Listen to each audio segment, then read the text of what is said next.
vamos, não quero discutir com ninguém. Só vim informar que voltei com ela. It's time for Africa World Hour with Tsepiso Makwetla. Stay tuned for insights, impact, and inspiration right here on Channel Africa. Available on the Channel Africa app.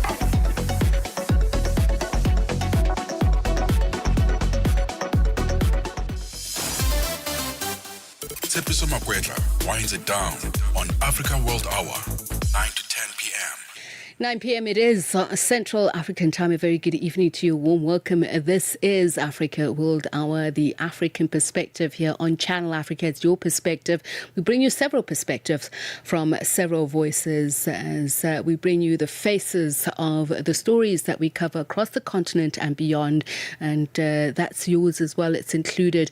This is Channel Africa. Stay connected to Africa and the world with Channel Africa, the international voice of the South African Broadcasting Corporation. Remember, you can stream us live on various platforms. We are on social media at Channel Africa 1, at Channel Africa on Facebook. And of course, you can listen to us live on the Channel Africa mobile app and on SABC Plus, as well as on the DSTV and OpenView audio bouquets. Let's start with your top stories. 1 hour, one continent, one voice. Africa World Hour with Tsepiso Makwetla on Channel Africa, the African perspective. The head of the United Nations has arrived in Lebanon as Israel expands its airstrikes there. Antonio Guterres says he is visiting to express solidarity with the people of Lebanon, who he says have been dragged into a war against their will. The Lebanese government says nearly 700 people have been killed in the current campaign. May Slayer from the Global Aid Organization is in Beirut, has more. The Lebanese are suffering enormously.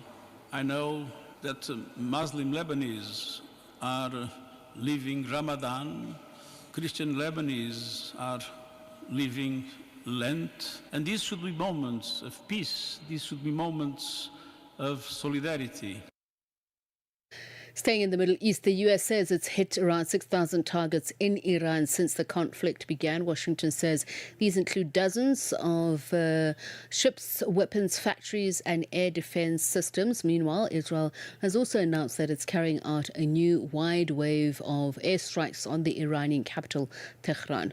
The BBC's Lucy Williamson has the details.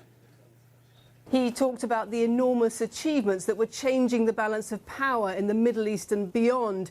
This is no longer the same Iran, no longer the same Middle East, and this is not the same Israel, he said. And there are some Israelis who will hear that and will hear in it their Prime Minister saying that Israel has achieved what it set out to achieve in this war, even while Iran's regime is still in place.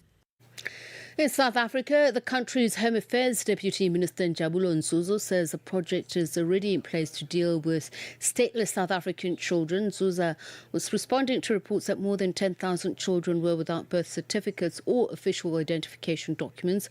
Nzuzo says the department has begun addressing the problem in KwaZulu-Natal and Gauteng provinces. Currently, we do have a project that is dealing with late registration of births.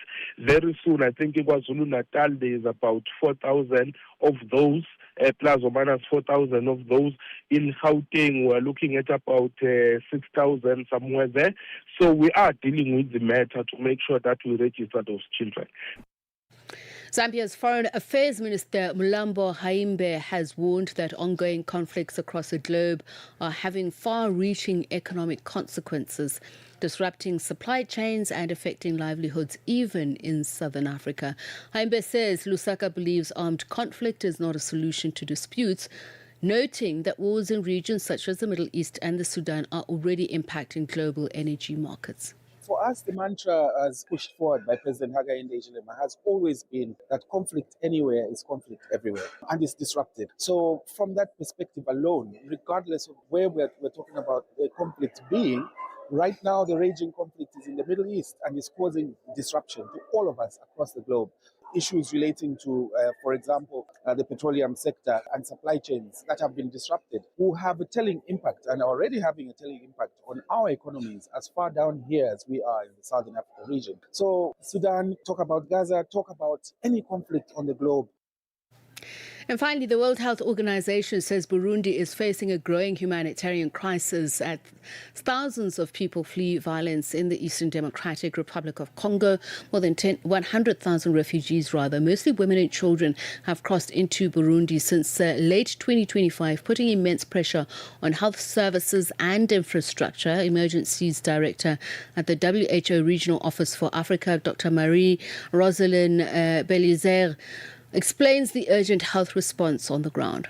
Since late 2025, so more than 100,000 refugees, like more than 50% are women and also children. They have crossed into the country. It has been an increase of demand of health services, not only for the refugees, but also for the hosting community. You know that having more population also put a very big strain in the community already living that. The WHO and other UN agencies like UNICEF, UNHCR, and also other NGO like MSF, we are really supporting the government. So far we have a lot of risk, and the challenge are very dire in that.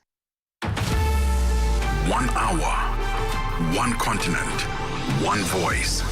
Africa World Hour with Tsepiso Makwetla on Channel Africa, the African perspective. The Southern African Development Community Council of Ministers meeting, held under the theme Advancing Industrialization, Agricultural Transformation and Energy Transition for a Resilient SADC, concluded on Friday in Pretoria, South Africa, after regional ministers met to review progress on SADC programs, assess the implementation of decisions from previous summits and council meetings, and discuss priorities aimed at strengthening regional integration and accelerating development. Channel Africa's reporter Michael Mbewe filed this report. In his closing remarks, South Africa's Minister of International Relations and Cooperation, Ronald Lamola, speaking as the chairperson of the SADC Council of Ministers, said the discussions demonstrated the region's strong commitment to advancing cooperation and integration while acknowledging the geopolitical tensions, economic volatility, climate-induced shocks and disruptions in global supply chains continue to place pressure on developing regions such as Southern Africa. Our discussions have once again demonstrated the strength of our shared commitment to advancing regional cooperation and integration in the Southern African community. Honorable Ministers, it has almost become a cliche to say that the world is now in an era of uncertainty and strain arising from the convergence of geopolitical tensions, economic volatility, climate-induced shocks, and disruptions in global supply chains, all of which have direct implications for developing regions such as ours. It is therefore not by accident that our meeting devoted considerable time to discussing the impact of these developments on our organization and the region as a whole. Lamola said ministers will convene a follow-up meeting in May in South Africa to continue deliberations on the impact of current global shocks on the region. Paramount among our outcome is the decision of the chairperson of the Council of Ministers to convene a retreat of Ministers of Foreign Affairs to assess these developments not later than May 2026. We look forward to host you soon to have these detailed deliberations on this and the way forward.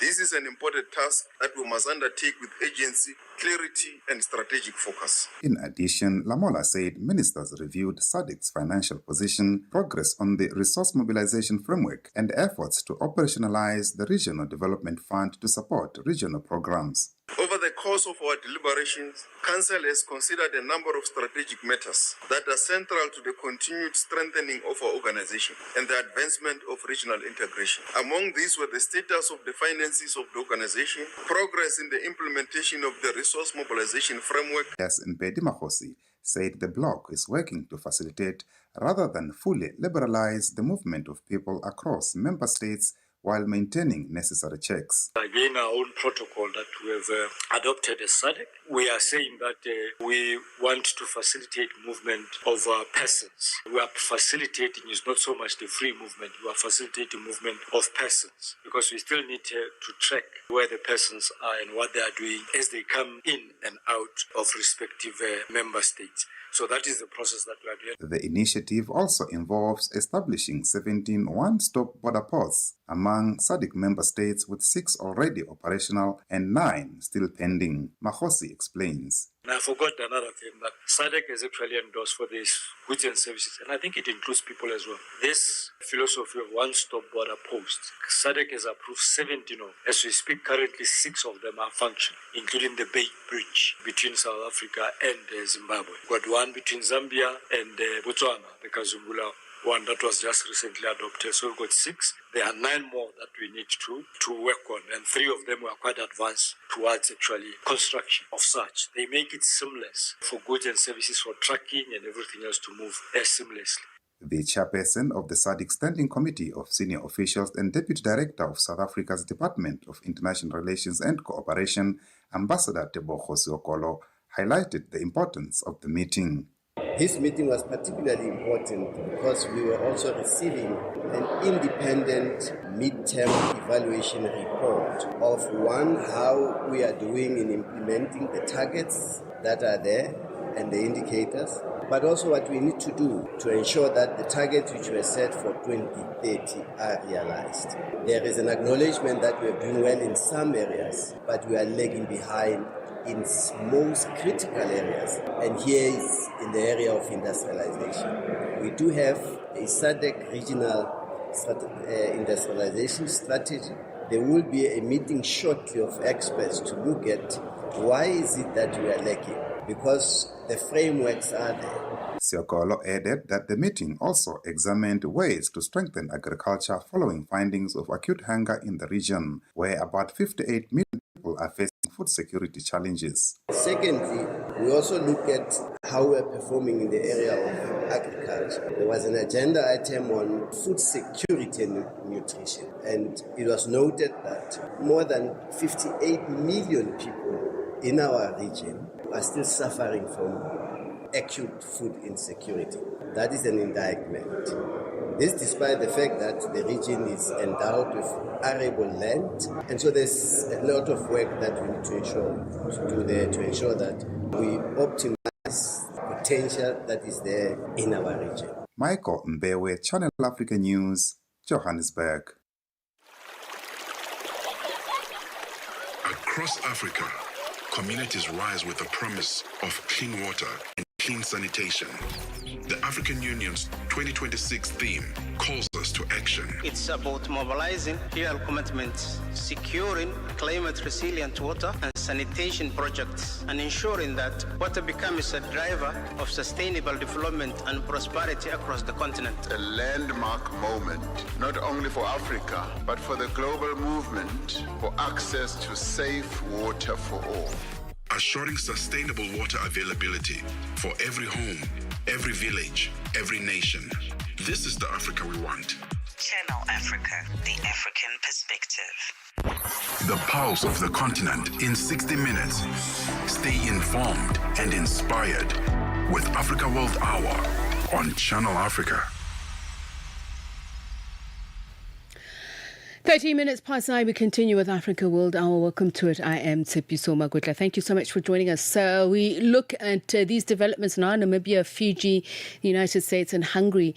They've each filed legal papers relating to the application of the Convention on the Prevention and Punishment of the Crime of Genocide in relation to the situation in the Gaza Strip. The move comes amid growing international legal and diplomatic scrutiny of the ongoing conflict, and it raises important questions about the role of international law, state obligations under the Genocide Convention, and what these filings could mean for accountability.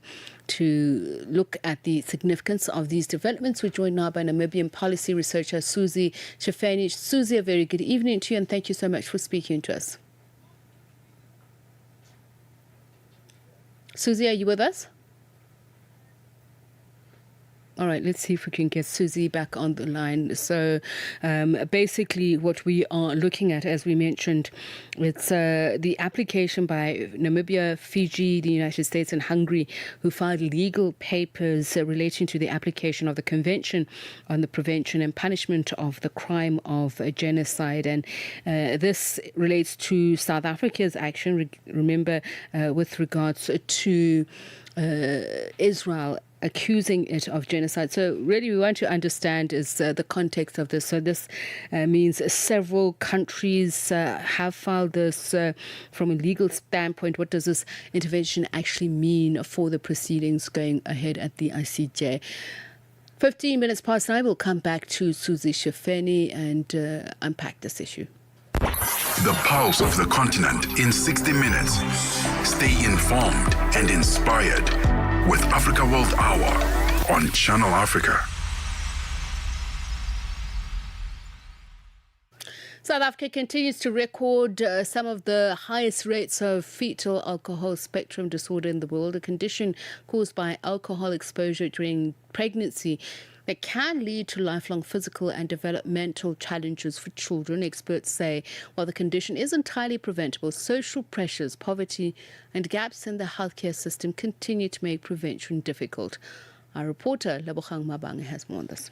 Despite years of research and awareness campaigns, fetal alcohol spectrum disorder remains a major public health challenge in South Africa. According to the CEO of AfricaWorldHour, Mugebe Tulo, the issue is deeply rooted in social and systemic challenges that many women face during pregnancy. South Africa continues to see incredibly high rates of FASD because the challenge is not only medical, it's social and systemic. Many women face poverty, isolation, culture myths, and are fighting against under-resourced healthcare systems. FASD is linked to patterns of alcohol use, social norms, and the environments in which pregnancy and alcohol intersect. Awareness alone is not enough. Prevention has to happen where women have access to care, and that is in clinics, in communities, and in family spaces. But these spaces often don't consistently provide the governance or guidance and support needed. In response, AfricaWorldHour plans to work with around 20,000 pregnant women and healthcare professionals to strengthen prevention efforts at public health clinics across the country. By working with 20,000 pregnant women and healthcare professionals, we want to make FASD prevention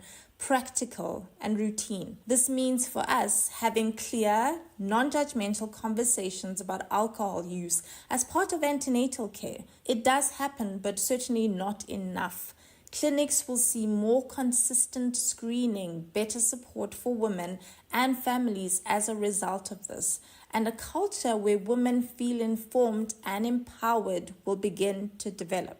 Evidence shows that when women feel supported rather than stigmatized, they make different choices. Tulo also emphasizes that preventing fetal alcohol spectrum disorder cannot be the responsibility of women alone, saying families and communities must also be part of the conversation. It's absolutely essential to involve partners, families, and communities in this very important conversation about alcohol use during pregnancy. Pregnancy doesn't happen in isolation, and social norms and household dynamics influence behavior. We know this, we see this, we live this. When partners and families are engaged, involved, women get practical support and encouragement from the home, from the household. Advocates say strengthening prevention at clinics, improving education, and involving families could play a crucial role in reducing the number of children affected by fetal alcohol spectrum disorder in South Africa. Reporting for Channel Africa, I am Lebogang Mabange in Johannesburg, South Africa.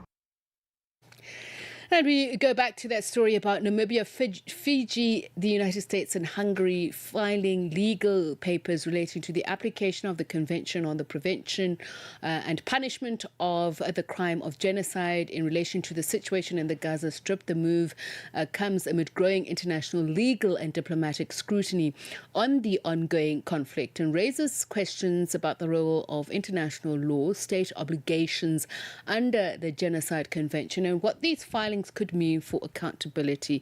We speak now to Namibian policy researcher Susie Shafeni about what these developments mean, particularly against the case that South Africa has brought to the ICJ. Susie, a very good evening to you, and thank you so much for speaking to us. So, can you just share with us the significance of the US, Hungary, Namibia and Fiji filing these papers? Thank you for having me. So I think it's quite significant. Under the statute of the International Court of Justice, Article 62 allows for countries who consider themselves to have a material interest in a case between countries to submit an intervention. And this can be done for usually two reasons. The first is that they believe that their own legal interest will be impacted by the ruling of that case. Or secondly, they believe that they will be impacted by the interpretation of the treaty that comes as a result of a particular ruling. Now, for many of these countries, it's not a surprise that they have submitted formal interventions.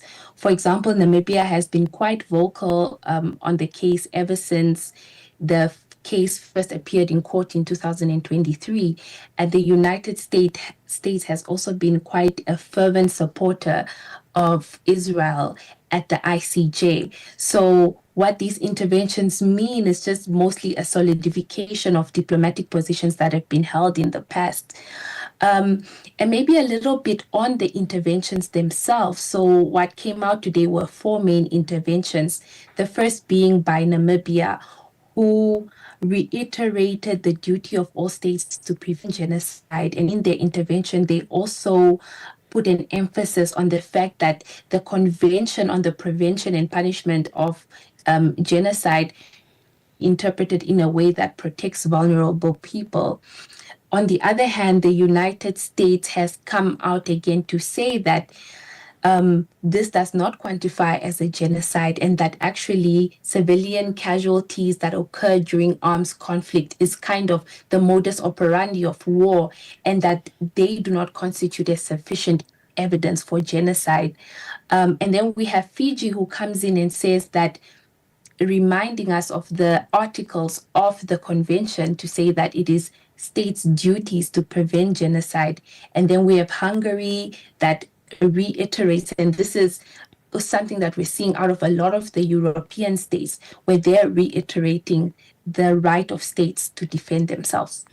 Now, what is interesting about this, obviously, South Africa, when filing this case, it was arguing that this was in the interest, or actually it said that it was filing this on behalf of the international community. But when you look at Article 63 of the ICJ statute, I believe that it's not necessarily saying a country in filing these papers is joining one side or another in the traditional sense. Am I correct?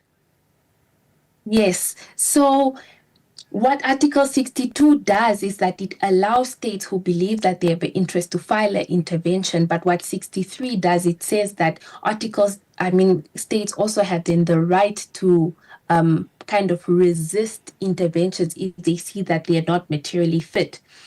All in all, when countries make an intervention to a case at the ICJ, it does not mean that they are joining the dispute. It just means that they have legal arguments that they would like to present to the court as part of the formal considerations in the case. So it doesn't necessarily mean that, one, they are joining the case as formal parties, and it also doesn't necessarily mean that, two, they are joining a particular side. So the U.S. intervention appears to be focused on the treaty's interpretation, particularly on this issue of a genocide, rather than the factual disputes. So Just in terms of Article 63, how does the ICJ statute structure that kind of intervention? What limits does it put in place in the arguments a state can make, as I say, if it's not necessarily based on the arguments, on the factual disputes, but rather on the interpretation of the treaty? So what Article 63 then allows is for countries to kind of poke at various elements of the convention. So one of the main things that America is arguing against is the definition of genocide. So they are contesting what constitutes as genocide and what doesn't. And in the convention itself, there are 5 key classifying kind of definitional criteria of what genocide is. So it can be that you are intentionally causing serious bodily or mentally harm to members of the group, or that you are deliberately inflicting conditions that prevent or that rather bring about the material destruction of a group. It can also look at, let's say, the creation of conditions that prevent a particular group from giving birth, and which was a strong part of South Africa's case to the ICJ. They cited numerous instances, including the destruction of healthcare facilities, the killing of qualified staff, and also reproductive harm that was done during the case. So under Article 3, countries are allowed to also kind of poke at various articles and tenets of the convention to say whether or not they support the case. From a doctrinal perspective, is the United States effectively trying to narrow the court's interpretation of those key elements of a genocide, which you mentioned, intentionality, complicity, for instance? Yes. So what the United States is essentially trying to do is to prevent a broad interpretation. And one thing that comes out strongly, not only in the intervention that came out today, but across their diplomatic history with the case, is that they want the parties to bring about sufficient evidence to qualify what is happening in Gaza as a genocide. And they're kind of going through a process of elimination to say, for example, okay, if large parts of civilian infrastructure were destroyed, then they say, no, this does not constitute as genocide, but this constitutes as normal civilian harm that sometimes takes place in war. So that's what they're trying to do. They're trying to effectively narrow the definition. And that, would it be against the definition between war crimes, crimes against humanity, and genocide?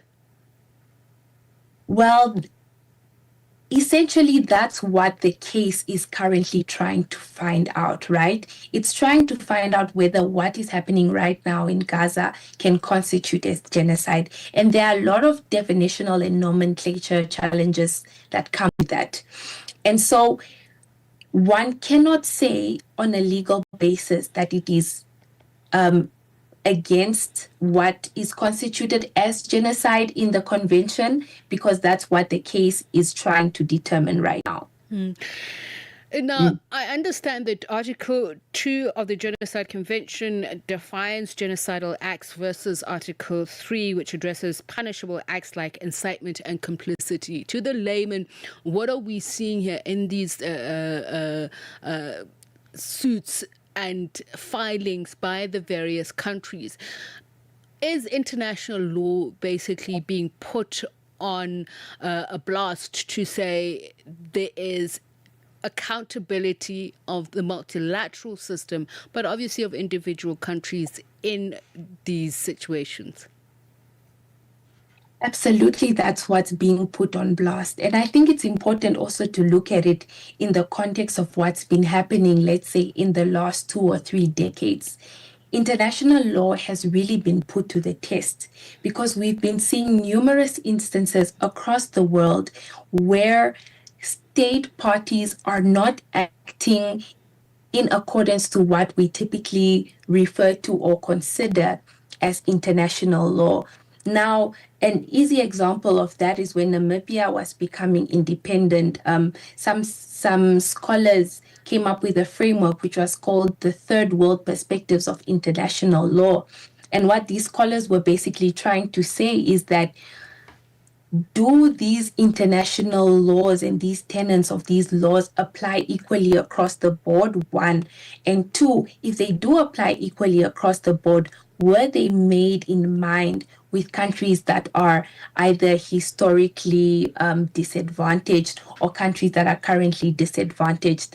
So I would say, in my perspective, this case is international law being put to the test. Because if the convention says that genocide is this and this and that, then the case must come out to prove and to affirm the tenets of the convention.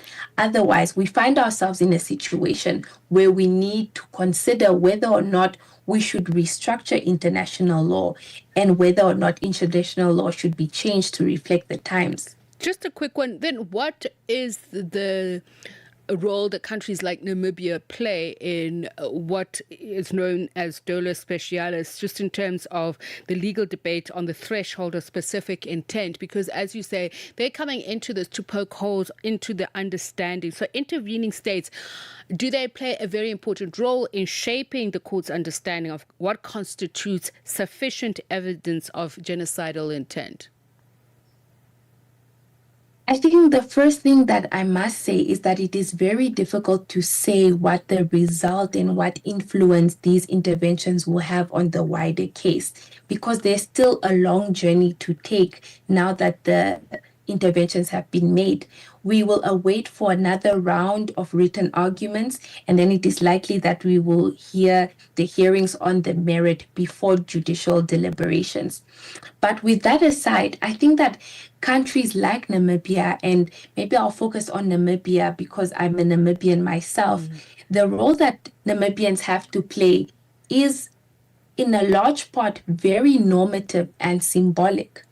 As a country with its own history of genocide, where one, the genocide of 1904 to 1908 has been referred to as the first genocide of the 20th century, but secondly, as a genocide and as people who have fought really long and hard to have this genocide recognized, not only nationally but also internationally, there is a role here to play to, let me say, open the eyes of the international community into actually interrogating the tenets of international law. Right. The beautiful thing about international law is that there's a plethora of it, and it covers various sectors, be it war crimes, be it genocide, be it trade. But most of the times, international law is not implemented because it is not put to the test. Okay. And what cases like this do is that it puts it to the test. Susie, I really do appreciate your time and most of all your perspectives and insights. Susie Shafeni is a Namibian policy researcher speaking to us about a very important case that is Namibia, Fiji, the United States and Hungary, each filing legal papers related to the application of the Convention on the Prevention and Punishment of the Crime of Genocide. That's in relation to South Africa's case before the ICJ on what it accuses Israel of genocidal acts in the Gaza. Of course, they join many other countries in doing so and expressing their interests. It brings the time to 28 minutes to 10. This March, escape to the French Oak Village for a premium festival experience like no other. The Montreux Jazz Festival experience brings together more than 30 exceptional local and international acts, including Robert Glasper with Bilal, Stacey Kent, Salif Keita, Thandiswa Mazwai, and Mandisa Jantjies. From the 27th to the 29th of March 2026, indulge in world-class music, culture, and luxury. Book your ticket now at ticketmaster.co.za or visit mjfsa.com. The Montreux Jazz Festival French Hook, where timeless music meets timeless beauty. At the forefront, the most pressing issues on Africa World Hour with Tsepiso Makwetla. Channel Africa. 27 minutes to 10, so as we head up to the Africa Matters event, Channel Africa's big conversation launching on the 25th of March, and it's around climate change and Africa's recovery. We look at this, environmental activists saying that greenwashing is becoming a major battleground in Africa's climate fight. As of March 2026, scrutiny is intensifying with tighter legal frameworks and growing pressure on companies accused of overstating their environmental credentials. Much of that focus is on fossil fuel expansion and advertising campaigns that portray polluting industries as climate friendly. A new report by the Fossil Ad Ban campaign, part of Fossil Free South Africa, suggests that some of the biggest energy companies operating in South Africa are spending heavily on advertising that highlights community projects and sustainability messaging while continuing to invest in fossil fuels. To talk to us about this, what the report reveals about greenwashing, influence and climate accountability, we're joined by Lazola Gadi, climate change activist and coordinator of the Fossil Ad Ban campaign. Lazola, very good evening to you. Thank you so much for taking the time to speak to us. Thank you. Good evening, Tsepiso. Thank you for having me. So your report, it tracked 200 fossil fuel advertisements in just 2 months. And just take me back in the time period. So maybe that figure has changed over time. What does it tell us just about how aggressively industry is trying to shape the climate narrative? Yeah, so for sure, we actually launched a research perspective report. So we tracked the top 6 petroleum companies in South Africa. And this was in the year of 2024, between the months of May and June. Mm-hmm. And we tracked how much spending that they put into advertising in general. And then from there, we then had to go through looking each of the advertisements to look at how much spending is put into greenwashing and exactly where these different platforms are. So your radios, your commercial radio stations, your TVs, commercial and private TV stations. And we actually realized that in those 2 months only, those top petroleum companies like your BPs, your Total, Shell, Astron, Sasol spent over 15.3 million rand on greenwashing. And I must say that this is very aggressive because there have been multiple studies that have been released in the psychology department and through academic research on greenwashing that does state that an exposure of about 30 seconds of a normal consumer to greenwashing actually changes the perspective of the consumer to make them feel positive about fossil fuel companies or whatever product that they're putting out. So this is the amount of money that was spent on just 30-second exposure of an advertisement to buy social licensing to continue fossil fuel expansion. So I would say that this project of greenwashing is extremely aggressive, and all of these fossil fuel companies are perpetuating it, and they're pushing a lot of funds into it as well. And which sectors are most impacted by this concept of greenwashing? It is actually all sectors, if I'm going to be honest, so because when the reason greenwashing exists is to ensure that there is social licensing, there is consumer buy-in, there is policy buy-in, there is human buy-in into fossil fuel expansion, regardless of the fact that fossil fuel expansion, the continued extractivist nature of oil, gas, petroleum is harming the environment and human beings and the labor sector. Right? And when I say the labor sector, is that a lot of these projects that come into different African countries, and I'll speak about South Africa, the biggest promise is always development. And this is another aspect of greenwashing. Communities and countries and policy leaders are promised development, and development in terms of jobs and employment. This is what we are told by our government every single time in South Africa. But what actually happens on the ground is that fossil fuel companies come and open mines, they take a couple of the men and young boys, they go shovel coal, they go shovel all types of chemicals. There are no engineers that are hired. There are no marketing executives that are hired, no writers, none of these professionals. It's cleaners and shoveling coal. And that is basically what we are worth to fossil fuel companies. And what basically it is in layman's term is a PR exercise for these big companies like I'll mention them: Sasol, Shell, BP, and Total Energies. Am I correct? 100%. That's what it is. That is by definition what greenwashing is. It is a tactic. It's a PR tactic. It's an advertising tactic. It is an old tactic dating back to the Cold War. It's not new at all. So I want to look at the agriculture sector because I'm looking at smallholder farmers and particularly women farmers. Yesterday we spoke about, applying a gendered lens when we're looking at these financial mechanisms that will help Africa in its recovery with regards to climate action, climate change. How much do policymakers pay attention to that? Because obviously they must be aware, as in any business, this is part of what you invest in, right? PR, advertising, marketing, so that you can greenwash whatever projects you have. So systemically, you remain the same as long as you're making profits. Yes. So the truth of the matter is there's very little investment going into small-scale farmers, very little investment, even less going to women that are in the farming sector, small or big scale. The idea here that has been sold, and it has been successfully sold, is the idea of development. And I'll go a step further to say, I'm saying it is successful because we have our Minister of Natural Resources in South Africa, Minister Gwede coming out and saying specifically that anyone that's speaking on the environment being harmed, that's speaking against these fossil fuel expansion projects, is anti-progression and anti-development. That is when you see the progress, or rather the success of the greenwashing project.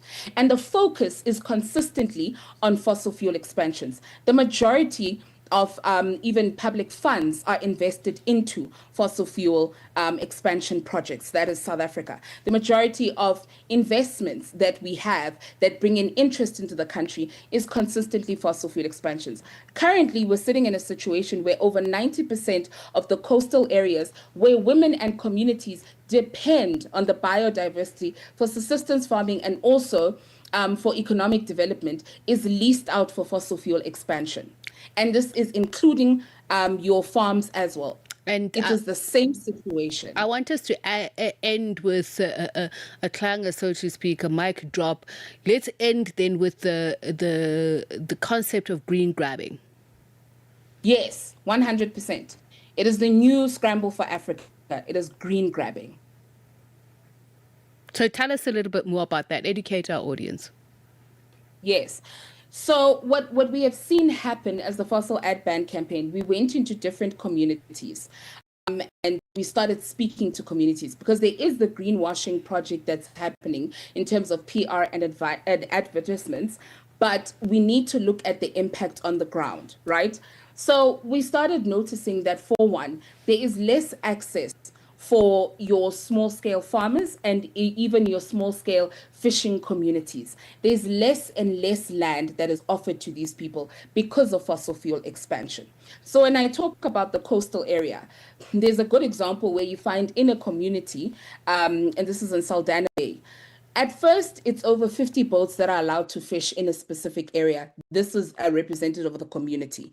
They can put 50 boats. But because of fossil fuel expansion and certain aspects for a fossil fuel, specifically gas, which is now named a transitional fuel, you find instead of 50, they say only 5 boats are allowed. Now tell me, in a fishing community, who is going to be on the dock fishing when it's from 50 to 5 boats? This is the reduction we're seeing. And it's the same with farms. We went all the way to Mpumalanga, which has been named the global CO2 hotspot emitter, right? It is the most polluted place on planet Earth. And this same thing is happening.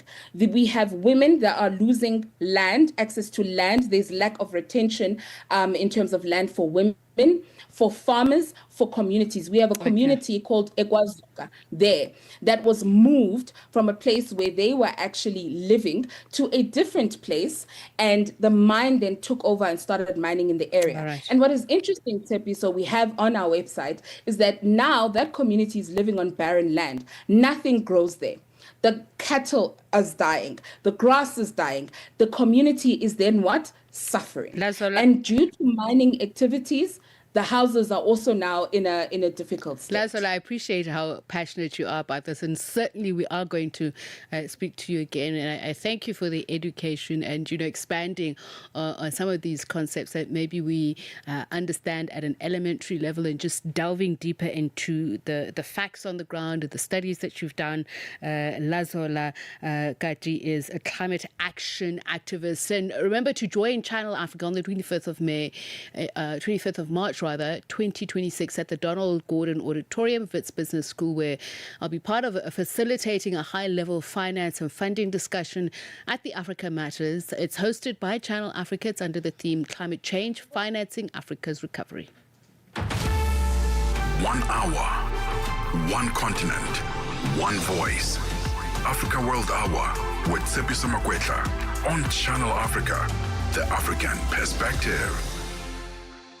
Africa at Play with Neto and ETO Chairmane. Lelinhle, talk to us about your relationship with your father, Coach Pitso. What is this one thing that he said to you that is still stuck at the top of your head? Coach Pitso and our mom, Moira Tlhagale, have always told us that whatever we do in life, we must do it to the best of our abilities and represent our family well. But the big thing is do what you love and do it with all the passion that you have. And I think we see it in both their work. I mean, my mom has done a really good job with placing Coach Pitso in different clubs around the world, and she's negotiated contracts, and she's shown that as a woman you can also do work that is seen, and you can also get respect from men in a male-dominated space. And I think my dad has also shown that you must never underestimate the Black African man. Lelinhle Mosimane, a South African communications and digital media professional. Lelinhle is also a daughter to a great mentor when it comes to the game of football, Coach Jingles Mosimane.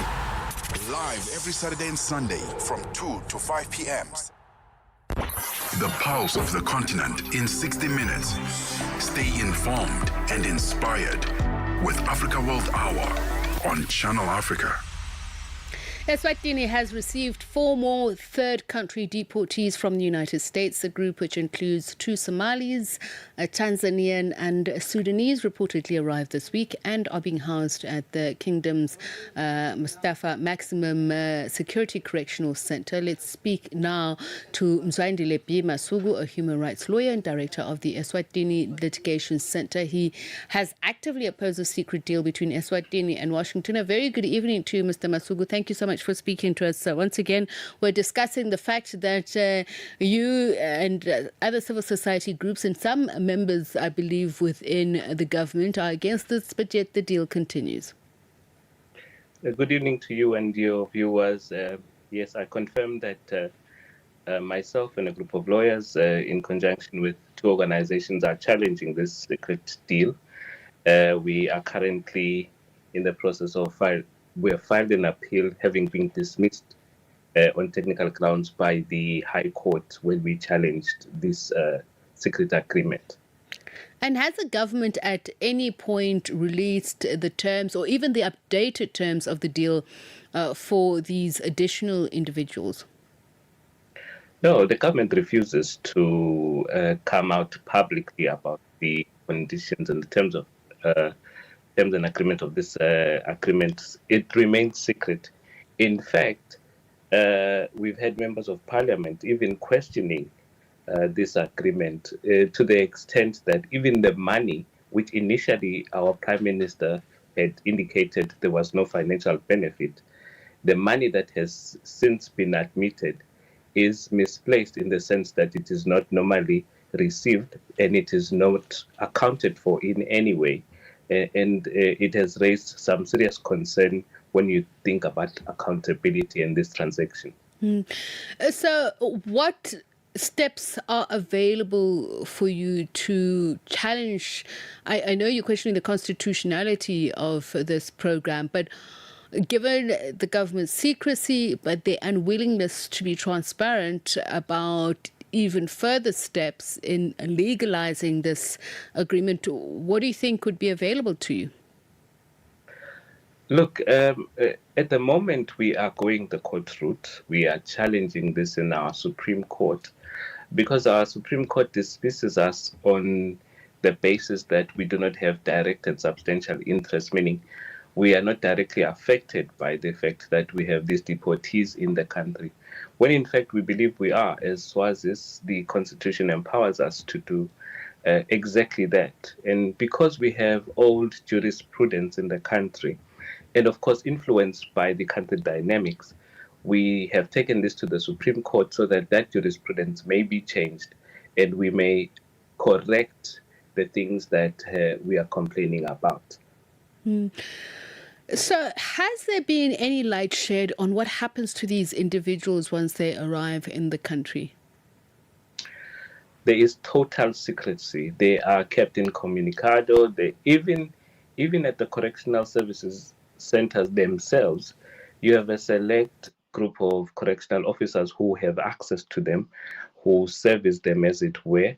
We know that they are kept in, this is an important fact. They are not just kept at a correctional facility, they are kept in our maximum correctional facility. This is where people previously on death row were kept and the like. And so we've kept raising the issue that these people must be seen, they must be brought and produced to court. The other important fact is that for a person to see an attorney in our correctional facility, they need to request an attorney to come and see them, but they must mention the name of the attorney they want to see them. Now, when these people are coming into the country, they don't know any attorney and they don't have access to information. Of course, they will not be allowed to see an attorney by simply not being able to mention a name of an attorney they want to see them.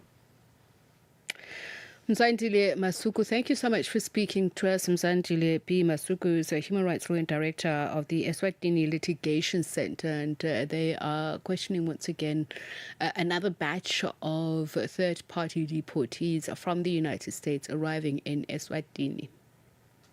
Clear your diaries for the 25th of March, 2026. Channel Africa, in partnership with Wits Business School, invites you to a climate change conversation that goes beyond talk. 3 powerful panel discussions, 1 stage, big questions, bold answers. If you care about the future and value honest, intelligent discussions, this is your seat at the table. Join us on March 25 for Africa Matters. Climate change, financing Africa's recovery, only on Channel Africa. This March, escape to the French Village for a premium festival experience like no other. The Montreux Jazz Festival experience brings together more than 30 exceptional local and international acts, including Robert Glasper with Bilal, Stacey Kent, Salif Keita, Thandiswa Mazwai, and Mandisa Jantjies. From the 27th to the 29th of March 2026, indulge in world-class music, culture, and luxury. Book your ticket now at ticketmaster.co.za or visit mjfsa.com. The Montreux Jazz Festival French Hook, where timeless music meets timeless beauty.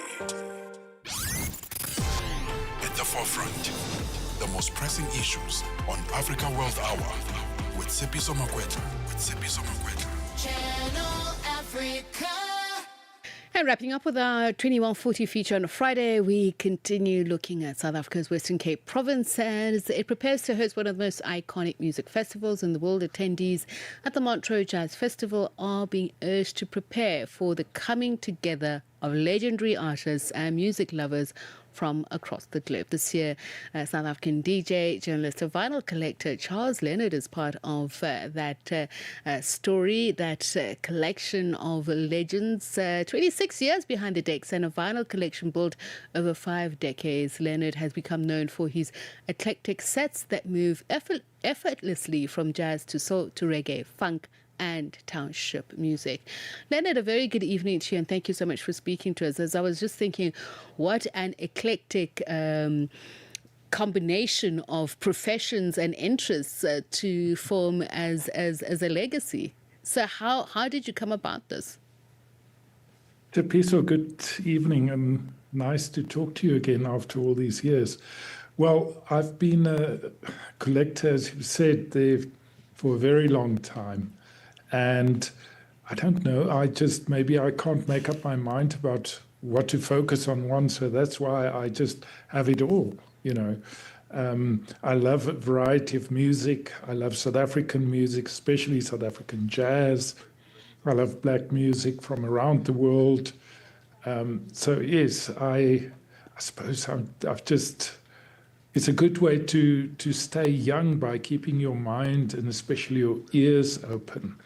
Being agile, and as I say, the stuff of geniuses, really. When they say you can't really make up your mind, you dabble in any and everything. Genius may be pushing it a bit far for me. I'm like you. I'm a journalist, you know, first and foremost. But that's the thing, isn't it? Having an interest in things and how they work and the different perspectives. And I want to talk about that intersection for you because, as you say, you move from the one to the other because you're open-minded. So what made you just realize that actually these things are not disjointed? My love for music, my love for culture, etc., actually, you know, combines very well. Very true. And if you just look at music itself, there are such amazing examples of the links between jazz, between soul, if you look at a lot of the more interesting hip hop, for example, it's a sample-based style of music. And a lot of it, you know, it's a kind of a jazz festival where I'm going to, but if you look at some of the hip hop, there's a lot of lending from jazz. They're looking at the roots, and that's the interesting thing. It is that intersection. There's a continuous intersection, and also, as per your question, music, culture, all of these things link. And in times like what we're living in now, these horrible times, war and genocide and things like that, it is amazing that we can make links, that we can break across those barriers and know that someone who made music in Jamaica, or someone who made music in Palestine, or someone who made music in Ghana, I can hear that music and it can speak to me and it can speak to a whole range of people across the world. And it makes us better people, I think. Then talk to me, Leonard, about just some of those artists, because, you know, there is a common thread of storytelling in the different genres of music and, as you said, the perspectives from different parts of the world, how they come together and they blend jazz, reggae, dub, township on that stage, but just from the interactions that you've had with various artists. Yeah, I'm just in terms of going to play at the Montreux Jazz Festival in Franschhoek. One feels a little bit intimidated, but yes, I will be seeing some of these amazing artists like Salif Keita from Mali. There's Robert Glasper, a man who worked with Miles Davis. There's a tribute to Miles Davis, one of the greatest artists of the 20th century. It's a tribute to him. And this year would have, if Miles didn't pass away, he would have turned 100 years this year. So already just mentioning it, there's that link between African music. Miles spent time in France. He was very much aware of his African roots. So there's that link. And then our South African musicians, there's some of the finest musicians who will be performing there. And they will be bringing the roots from here, but also blending from or being inspired by jazz from the United States and other parts of the world. Well, you know, Leonard, I'm looking forward to it and wishing you all the best. Would have loved to talk to you about your experiences in playing in my Kasi Efoslo, you know, the Shebeens there. Would have wanted to know which one was your favorite, but we'll pick it up some other time soon, I hope. Thanks, Tsepiso. Nice to talk to you. Nice to talk to you again as well, Leonard. Charles, Leonard is going to be at the Montreux Jazz Festival, and many other artists, as he mentioned, legendary artists, are going to be there. So if you're going to be from the 27th to the 29th of March, and brings us to the end of Africa World Hour this Friday. Why we're not actually, you know when people are not used to you being serious. You know when you're sitting in a moment and you're wrapping up a show. Choo-choo, you need to teach these people. There was a moment you had to think, which one is this one? No, I was wrapping up. I was nicely, ne? I was like, I can't believe it's the end. I am still enjoying the very last second of Africa World Hour. And we love that for you, babe. We love that for you. Just because you're glowing. What's up? Listen, we're glistening the twilight. It's a Friday. Okay. And I'm excited about the conversations we're having because they are redefining the spaces of art, of craft in Africa. So in the first hour of the show, we speak to the CEO of Nansa Africa. They're doing a very complex thing. So they have an e-commerce offering that has photography lessons, videography lessons. They showcase artists from Africa, and these are in the realms of fashion design. It's a beautiful ensemble of things. And I love how they're saying that they want to redefine what made in Africa means. I think that for me is exceptional. And then in the second hour of the show, we speak to Chipego, and she is a South African-born Zambian artist doing remarkable things. Her sound reminds me of Erykah Badu. Oh. But like an infusing of Africa and she's doing like your Azza type of. Yes, very soul, very centric. It's a beautiful feel. So today we're in the realm of arts. Sounds nice, and Yes. I hope we get to hear. I always enjoy hearing new sounds, different generations. Yeah, it just never gets old. All right, that's Shayla and Dukumana coming up next. It is 10 o'clock from us. It's good night and goodbye for now. Conversations that touch the heart and inspire change.